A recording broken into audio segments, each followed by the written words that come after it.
सुबह नहा धोकर लक्ष्मी जी को पूजा के बाद ही आरोही का दिन शुरू होता था। ये संस्कार उसमें बचपन से ही आ गए थे, क्योंकि उसके दादी दादा लक्ष्मी जी के परम भक्त थे।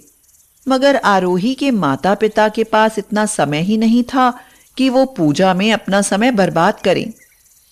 आरोही के पिता एक अफसर की गाड़ी चलाते थे और उसकी माँ अपने 5 बच्चों में इतनी व्यस्त रहती थी कि उसे सांस लेने का भी समय नहीं मिलता था।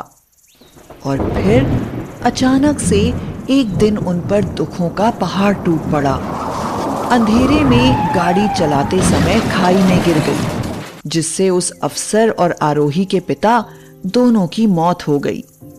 बहुत कोशिशों के बाद भी उनकी बॉडी नहीं मिल पाई।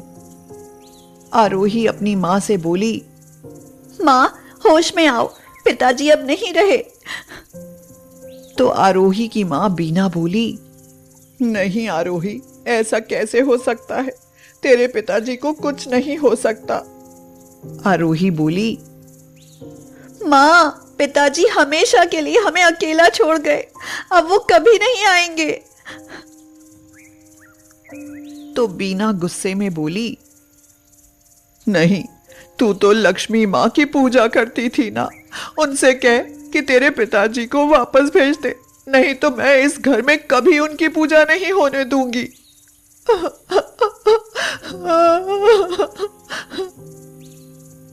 माँ, लक्ष्मी माँ भी आज मुझसे रूठ गई। मैंने बहुत प्रार्थना की मगर वो पिताजी को वापस नहीं लाई। दोनों माँ बेटी गले लगकर रोने लगी। आरोही सबसे बड़ी थी। 3 बहनें और 1 भाई, जिनकी जिम्मेदारी अब उसके ऊपर थी। थोड़ी बहुत मदद उसके पिता के मालिक से मिलती तो उनकी भी मौत हो गई। कुछ ही महीनों में उनके सारे पैसे खत्म हो गए। आरोही ने पूछा, माँ क्या सोच रही हो? तो बीना बोली, अब सोचने के अलावा जिंदगी में रखा ही क्या है? जब तेरे पिताजी थे तो किसी चीज की फिक्र नहीं थी, और अब? माँ इतनी चिंता करोगी तो पिताजी की आत्मा को दुख होगा। ज्यादा चिंता ना करो, सब ठीक हो जाएगा। माँ कैसे ठीक होगा मेरी लाडो?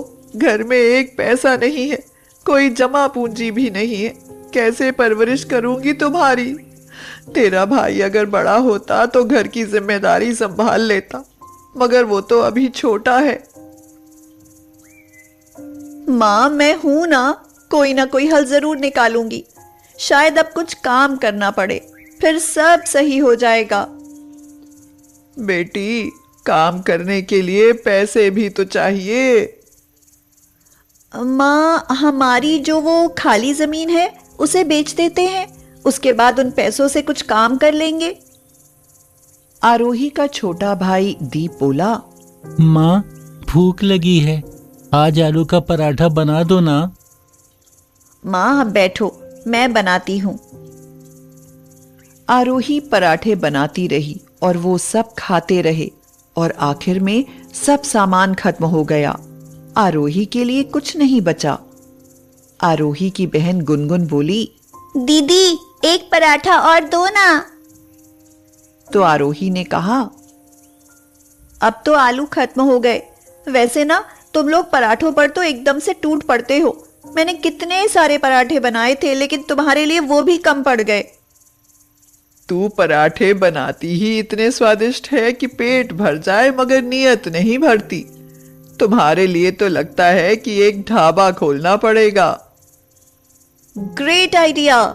तो माँ मेरे लिए एक ढाबा खोल ही दो। तू कर पाएगी आरोही? आप चिंता मत करो, बस आप हमारी वह जमीन बेचकर पैसों का इंतजाम करो माँ, बाकी सब मैं कर लूंगी। बीना ने बहुत सोचा, फिर उसने फैसला लिया कि वह अपनी जमीन बेचकर एक ढाबा ही खोलेगी। आरोही ने शुरुआत एक छोटे से ढाबे से करी, जिसके मंदिर में बीना के मना करने के बाद भी आरोही ने लक्ष्मी जी की मूर्ति रखी। हे लक्ष्मी माँ, हमारी मदद करना। अगर लक्ष्मी माँ कहीं होती तो तेरे पिताजी को नहीं छीनती? लक्ष्मी माँ किसी का बुरा नहीं चाहती माँ।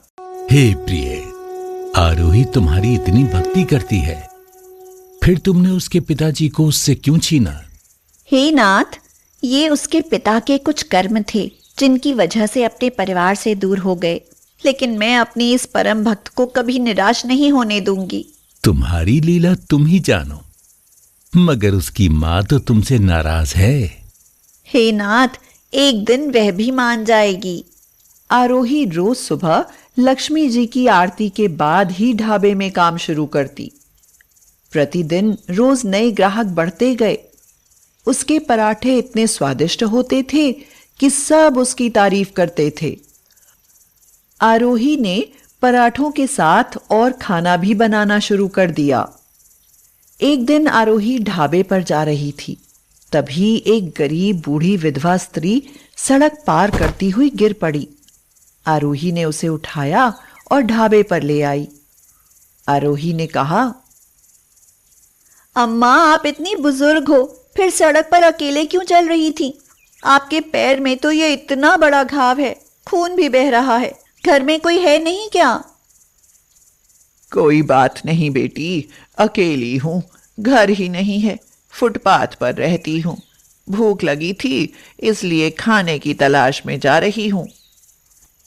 अम्मा, आप भूखी हो, मैं अभी खाना देती हूँ। आप पेट भरकर खाना खाइए और फुटपाथ पर रहने की जरूरत नहीं है। अब आप यहीं इसी ढाबे पर रहना। इस बदबू भरे गंदे से ढाबे में मैं कैसे रहूंगी? वैसे भी ये छोटा सा है। आरोही अम्मा की बात सुनकर हैरान थी।